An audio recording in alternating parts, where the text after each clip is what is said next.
let's say aspiring DJs, right, or producers. They are sort of like inspired by this one track by a certain DJ, which is a big hit, and they all try to copy that hit and think that that's gonna change their world. It's not. That hit has been there already. So you're just a follower. So what if you just, change things up and make it yours and really give it your own signature, fingerprint, whatever you want to call it. But, that's very important.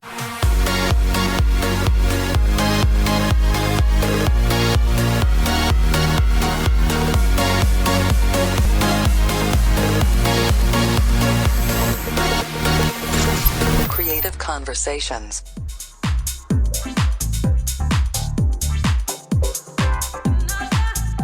Hey Zouk family, welcome back. It's another day chatting to another legend, and this is one that we are incredibly close to. The man who opened Zouk Genting for us over a year ago. He's played at Zouk Genting more than anyone else has played at Zouk Genting. And to be really honest, he's someone very special to the Zouk family. He's played many Zouks over many years. Ferry, how on earth are you? I'm good. Thanks, man. Yourself? Lockdown sucks a bit, but being virtually connected to people is special. And I have to admit, Ferry, this is a very special interview for myself. I've done about 300 now, but I've really looked forward to this one. You've always been an absolute gent whenever you come to see us, and we love having you here, and you'll be one of the first people we will bring back for sure. But that's not possible right now. But what have you been up to over the last 6 months or so? Well, first, I really made sure that I spent a lot of time initially, because no one knew how long this was gonna be, right? So I made sure I spent a lot of time with the family, with my kids, because I'm always the one who's there, maybe for a weekend if I have a weekend off, or like during the week, a few days, and then he's off again. Now I make sure, okay, let's see. Let's spend as much time with them as possible. So that's what I started doing. I'm still doing. I picked up gardening because we have a nice. I never really had, so I have, so which is cool. And then of course, I've been in the studio. Yeah, so because that's the beauty of this, right? I mean, all the time and effort that you normally put in, like preparing your next set or going through new music and making edits and stuff like that. Yeah, it's not really necessary. And there's nothing there right now in terms of touring. So production is key right now, and almost like preparing and saving up for when everything is sort of slowly going back to normal and touring starts again. You have like a big wallet of new stuff, which is it's going to be great.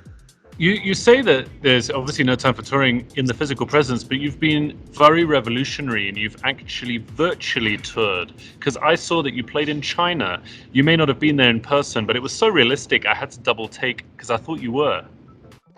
When I saw the pictures back, I actually had to double take as well. Like, I can't remember being there. Yeah, no, it was really cool. I got this request to be part of a festival in China, which was in a hotel, a pool party, basically. And although physically traveling to China is impossible, so I recorded my set in front of a green screen, and basically they did it in such a way that with the whole production of the stage, because they had like physical local DJs, and then me as well. But the way they sized me on the screen behind the DJ booth was, because since it's a green screen, you can put any sort of background there, right? So we gave them all the options for that. So they sized me in such a way that it really looked, next to a real person, I was the same size, right? So it was like I was really there, and it looked really, really cool. Yeah. Yeah, it was very special. I mean, I really enjoyed seeing it, and as I say, I had to double take because when I read about the build-up, I was like, how is he getting over there? Is it opened up already? But no, it was just incredibly well done, and obviously very, very well received. I want to ask you something. I mean, you said you spent a lot of time in the studio, you've been doing a lot of production, which is very, very exciting for trance fans like myself. But something we've touched on in previous conversations, which I find fascinating, I find a really impressive pivot of yours is you also do movie scores. Yeah, I mean, it's not like I'm doing it all the time. I mean, I've sort of like touched on that sort of sound, and then I got a request. I got asked to do a movie. What was it? 2 years ago, and obviously it's something that I would love to dive into deeper. You know, because it's just yeah, you use the word fascinating, but that's really what it is. It's what music to picture does. You know, it's just incredible. I mean, definitely within trance, we all have this sort of idea of like, oh yeah, we know how this works, how we make music to control emotions, right? Yeah, to a certain degree, but that world completely changes when you're actually putting it to picture, you know. So, and also I worked on this with David Gleason. He was a director, and he came over for the last week of the whole production process before they made the final cut of the movie. We went through all the scenes that I wrote the music for, and to just change things here and there, and it was really interesting for me. I learned a lot from that as well. How someone like him looks at the picture and listens to the music, and then makes the combination of the stuff that's actually happening. You know, how does a camera pan from left to right, or focuses, or fade in or fade out, zoom in or zoom out, and what does the music do that? And I just thought like, okay, you know, the guy is sad, so I'll make a sad chord here. And it doesn't really work like that. It's just way more also like, okay, when there's movement in the picture, there should be the same sort of movement in the music, and not just sort of accommodating the story, but just the visual part of it as well. And that was really interesting. But also vice versa. I had some chord changes and stuff in my my music, where he actually said like, oh, you know what? I hear this now. I see that I have to go back and post like a pen, or cut it differently there, you know. So it was really interesting to see how that whole process as a whole just works. Is this something you'd like to spend more time doing? Eventually, yeah, definitely. I would love to really get into that deeper, you know, when Ferry the DJ slows down at some point. Would be great. I hope that doesn't happen soon. I mean, I'm quite sad because we were super hyped about doing the What the F show. Yeah. We had some tricks up our sleeves for that show, and it was something that we were working on intensely on a production side as well as a DJ side from yourself. And that's something I really look forward to bringing to Malaysia, because I think it's something incredibly special. But yeah, don't hang up on the techniques just yet. No, I wasn't planning. So let me ask you. So when travel is open up, where do you look forward to visiting? Where do you want to? I'm sure it's phenomenal to spend time at home with your family, and I know when you've come touring, you've explained how much you miss them, and it must be lovely to reconnect. But once you can get on a plane, where do you look forward to visiting again? I definitely my first area, region, whatever you want, part of the world would definitely be Asia. That I'm really looking forward to. You know. I mean, the diversity that you get there is amazing. I love going to the States as well, but the States is the States. You know, it's pretty similar everywhere. You know, there's a difference between California and New York or whatever, but yeah, it's still very similar. But Asia, I feel there's so many different sort of faces to it. You know, so yeah, that would definitely be the market I'm looking forward to the most. Yeah. Yeah, I know that you're a very accomplished snowboarder, and so getting over to Japan to hit the piste must be nice. It would be nice, yeah. Going back to, I've been to Hakuba a few times, and but yeah, would love to check out Hokkaido as well. You know, I haven't been there yet. So yeah.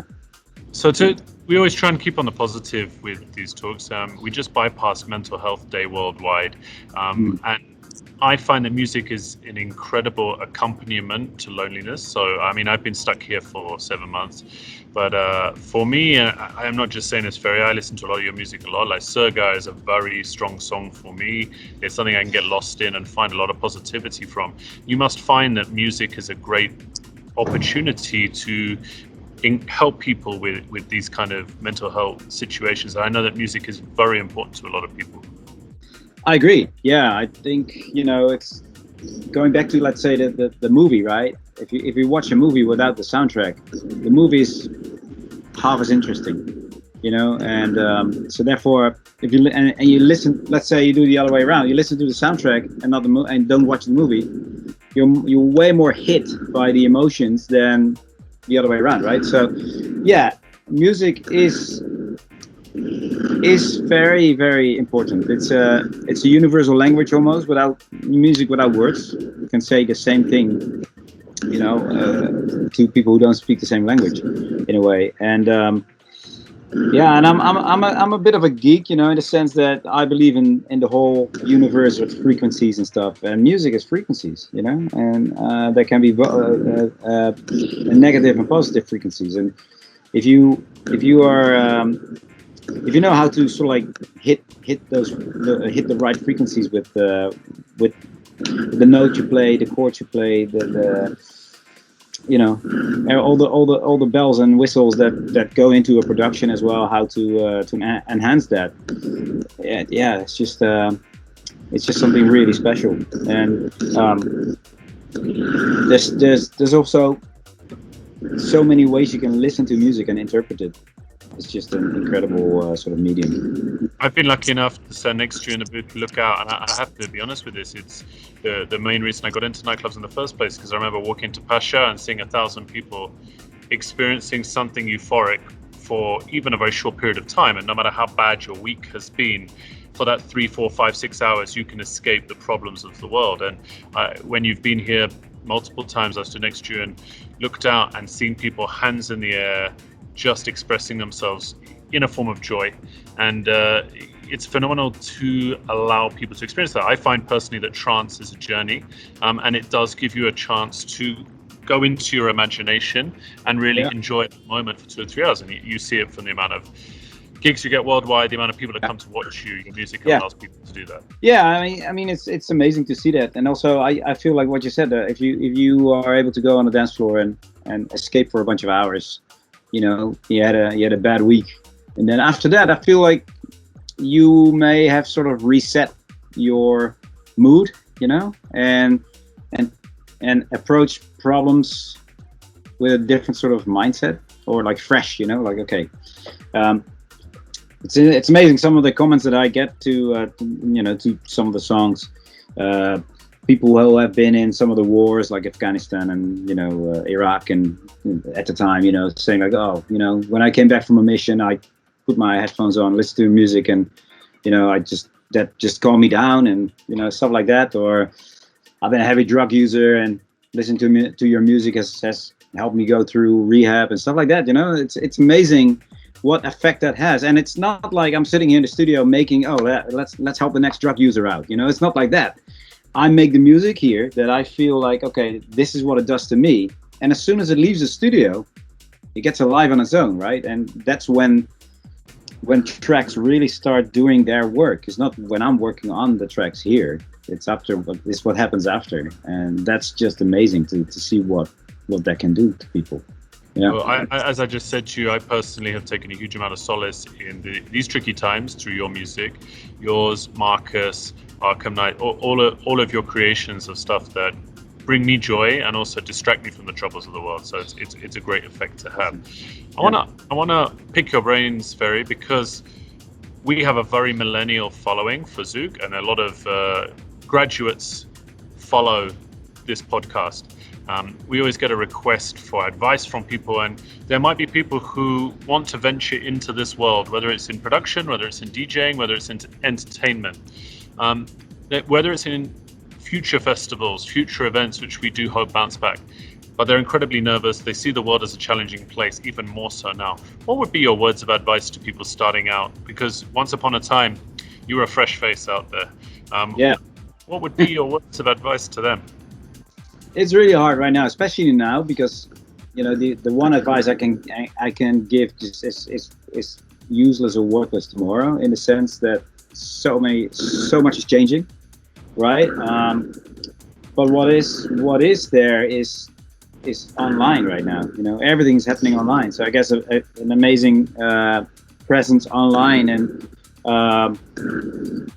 again, you know, I've always been a big believer also in being, how can I say, unique is probably the best word, or at least have your own identity, because that's what I've seen the most over the last so many years, is that people are, let's say, aspiring DJs, right, or producers. They are sort of like inspired by this one track by a certain DJ, which is a big hit, and they all try to copy that hit and think that that's gonna change their world. It's not. That hit has been there already, so you're just a follower. So what if you just, you know, change things up and make it yours and really give it your own signature, fingerprint, whatever you want to call it. But you know, that's very important, because that's what I've been missing a lot especially in the electronic music scene, you know, until Corona hit. And now everyone is forced to be different and to think and be creative, and there's room for it right now. So I guess what I'm trying to say is just let this whole pandemic and this situation we're all in right now be a motivation to let your creativity sort of, you know, show itself, and and use it wisely. Yeah, that's great advice. I always recall when I first heard a sound that was totally different. I mean, for me, over the eras, when I first started listening to trance, but then you look outside of that, I remember the very first time I heard Daft Punk, the very first time I heard Deadmau5, even the first time I heard Skrillex. These were just different noises to me that I then thought, wow. Then you start deep diving into it. I even remember Royksob or other lesser known artists that came out, and I heard a track and I said, wow, that's totally unique for me. And it resonated for me to, as I say, look further into that sound. And I think you're totally spot on. Don't just imitate, just take a punt on your own. And if you do have a sound that's unique and you have a sound that's different, try and believe in yourself a little bit. Yeah, I mean, the best example I can give for you know, if let's say a big festival now, I walk let's say to main stage and I hear what's being played, and I go backstage to see who's playing, and it could be anyone, you know, all the big names, they all play the same. Let's say 15 years ago, you would be at a festival walking by each tent, and I could just hear by listening to less than a minute to someone, oh, that's Paul Oakenfold, that's Sasha, that's Dickweed, that's Eric Morillo, whatever, you know. It's each DJ had his own sound or her sound, and yeah, nowadays that's less, you know. It's just it's not so outspoken anymore, because everyone jumps on the next big thing and tries to do the same thing. It's there already, guys. It's true. Yeah. So Ferry, first of all, thank you so much for taking the time to speak to us. It's a huge pleasure. We miss you touring and traveling and spending time having a dinner before a show and just chewing the fat to discuss what's been happening in your world. So thank you so much. The whole Zouk family appreciates it. Second of all, I'd like to thank you. You're incredibly kind about us in the DJ Mag's Top 100 clubs. You gave a phenomenal quote about describing the equivalency of coming home when you visit Zouk. Myself and all the Zouks globally were incredibly touched, and we would love to say thank you for doing that. I mean, it's wonderful to read that. Nice.